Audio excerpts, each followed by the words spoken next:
নজর রাখবো পরের খবরে। পেট্রাপোলে মুজিবুর রহমানের ছবিতে সাদা রং। নো ম্যানস ল্যান্ডে বাংলাদেশ গেটে থাকা শেখ মুজিবুর রহমানের ছবি ঢেকে দেওয়া হলো। তবে কারা ঢাকলো এখনো তা জানা যায়নি। অশান্ত বাংলাদেশে বিভিন্ন বঙ্গবন্ধুর মূর্তি ভাঙতে দেখা গেলেও অক্ষত ছিল ভারত বাংলাদেশ বেনাপোল সীমান্তের গেটে থাকা শেখ মুজিবুর রহমানের ছবি। এবার তাতেও কে বা কারা সাদা রং করে দিল। পেট্রাপোলে মুজিবুর রহমানের ছবিতে সাদা রং। নোম্যান্স ল্যান্ড, যেখানে নোম্যান্স ল্যান্ডে বাংলাদেশের গেটে থাকা শেখ মুজিবুর রহমানের ছবি ঢেকে দেওয়া হলো। কারা ঢাকলো এখনো জানা যায়নি। অশান্ত বাংলাদেশের বিভিন্ন বঙ্গবন্ধুর মূর্তি আমরা ভাঙতে দেখেছি, সেই ছবি দেখা গেছে। অক্ষত ছিল ভারত বাংলাদেশ বেনাপোল সীমান্তের গেটে থাকা শেখ মুজিবুর রহমানের ছবি।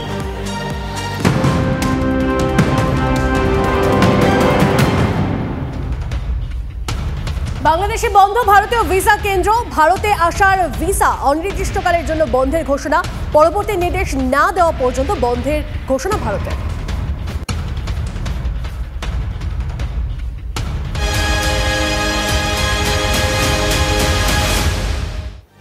এদিকে আজ বাংলাদেশের অন্তর্বর্তী সরকারের শপথ গ্রহণ। শান্তিতে নোবেলজয়ী মোহাম্মদ ইউনূসের নেতৃত্বে গঠন করা হবে অন্তর্বর্তী সরকার। ইউনূস প্যারিস থেকে তিনি গতকালই দেশের উদ্দেশ্যে রওনা দিয়েছেন। আজ স্থানীয় সময় দুপুর 2টায় বাংলাদেশে পৌঁছবেন।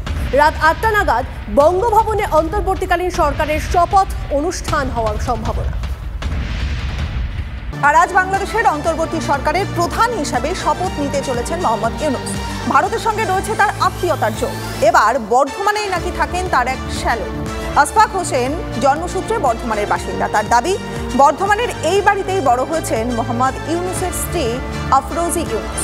আর ইউনূস বাংলাদেশের দায়িত্ব নেওয়ার কথা ঘোষণা হতেই তিনি চান ভারতের সঙ্গে আরও মধুর সম্পর্ক গড়ে উঠুক বাংলাদেশের। সবাই মিলে বাংলাদেশকে এগিয়ে নিয়ে যাক। হিন্দু, মুসলিম, খ্রিস্টান সকলে মিলেমিশে থাকুক। তার দাবি, প্রতিবারই বাংলাদেশে যান তারা। মোহাম্মদ ইউনূস নাকি শুটকি মাছ খেতে খুব ভালোবাসেন। আবেদন এই করছি যে ভগবানের আশীর্বাদে কৃপায় যেন ওখানে শান্তি বজায় হোক এবং সবাই সুস্থ থাকুক। যে হিন্দু, মুসলমান, খ্রিস্টান সবাই মিলেমিশে থাকুক।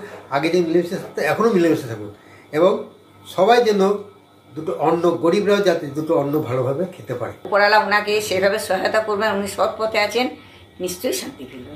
খুবই ভালো লাগবে তো, নিজের নন্দায় অত বড় একটা মানুষ অত বড় পোস্টে যেতে ভালো লাগবে না আমাদেরকে? আমাদেরকে তো ভালো লাগবেই।